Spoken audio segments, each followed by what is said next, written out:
Hi everyone, welcome to Finance Sister, and thank you so much for watching my channel. Today we're going to be walking through our March budget that I went through a couple of weeks ago with you guys, and I'm going to show you what we actually ended up spending for each of those items. And if you were one of the people that bought my budget template on Etsy, then you'll be able to see me use the new edition and get a little bit more comfortable with it. And feel free to ask any questions if you have them. So hopefully this inspires you guys to get more on track and be consistent with your budget. So let's jump into it. Okay, so this is the March budget, which I'm really excited to see because we budgeted $1,500, but we actually made $1,665, which means $165 more than what we budgeted. And when you're living off of such a low income, that makes a big difference. So we were really thankful for that to happen. Before I go through anything else, I just wanted to go over here really quick and show you this new table that I added into the budget template that I have on Etsy. So if you are using that, I wanted to give you a quick little demonstration of how to use it to the utmost potential here. So I put in main category, which is over in column A, and then subcategory is each column that I have right here in column B. So under the expenses chart table, there's a bunch of different expenses in different subcategories. So I just wanted to mix it up in there. So if you wanted to isolate and see how much you were spending on food, for example, in the month, you could click on the food tab here and it would give you everything that was in the food category. And then if you wanted to say, okay, I only want to see how much I spent in groceries, you click on the down arrow, select all of these, and then only select the groceries tab. And then it'll total up that amount for you. And then you can simply undo these little filters that you made, and then all of those will pop back up. I did that in reverse order, so you just have to select them all. Okay, so $212.04 was the actual amount that we spent on groceries, so I put that item right there. Once I have calculated all the totals for each category, you can just bring those right over into your actuals column, okay? So if you have any questions on that, please feel free to reach out and I'm happy to help. Really quickly, I wanted to mention this part that is blacked out. My husband just got a job offer that we accepted and we're really excited about, but I am not going to be sharing his income. We're going to just to be respectful of him and his employer and anybody who is working with him that might potentially see this. We just want to make sure that his exact income is not going to be shown. So, but everything else will be completely open and that's how we want it to be. So that's our income down to our expenses.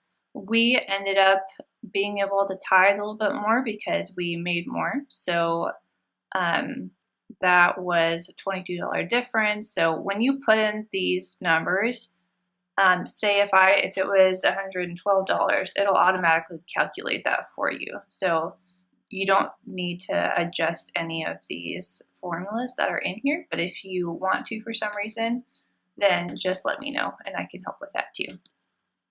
Okay. So we do a sponsorship child for Compassion International. That's a boy that James has sponsored for years now. And even though we are not making a whole lot, that is a priority to us. And I'm really thankful that he pushed for that because I probably would have thought, you know what, we need to cut that out. But I'm really, really glad that we haven't. So $605 is for our rent, and we live on married student housing while my husband goes through grad school. So that includes Wi-Fi, internet, water, gas, electric, garbage, and landscaping. So those are all of our expenses wrapped into one for housing. And then for gas, this was kind of a crazy one. We thought we would be going and testing his project, his thesis, and that we were going to drive a few hours away, so I budgeted probably way too much for that. But I wanted to over budget instead of potentially not allocating enough. So we only ended up spending $22.53 on gas, which was about a half, 3/4 of a tank. So we have a 162.47 left over in that column or in that line item. So I'm just going to put that straight to our emergency fund, which you'll see lower down here. And we ended up spending $212 on groceries. And these, if you see, you'll be able to see it over here in my little table, but at the very top, I take out cash for eating out, date night, his grad lunch, and our personal funds. So those are, there's like, maybe $1 or $2 left in each one of those at the end of the month kind of thing.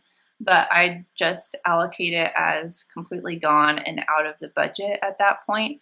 But if you are using cash envelopes, then you can keep track of your rollover amounts for if you're doing larger line items, like taking all cash out for your groceries, or if you have, larger funds for your fund money that you want to roll over and save up for something in the future that's a higher ticket price. So that's what we do for those. He didn't have as many grad lunches, so only spent $20, which was great. Our phone bill, $90 for the both of us. Spotify is the one subscription that we have. And I would definitely encourage you to look at all your subscriptions because that's a really good place to start for being able to come down on your expenses. Subscriptions really are something that take up a lot that people don't necessarily always think about. So miscellaneous, we had $5 allocated. I would normally be putting this at about 50 to 100, but for where we're at right now, I just decided that we were going to try to make that work, and we only ended up needing $486 for a car part that my husband was able to do all the work for, so that was great.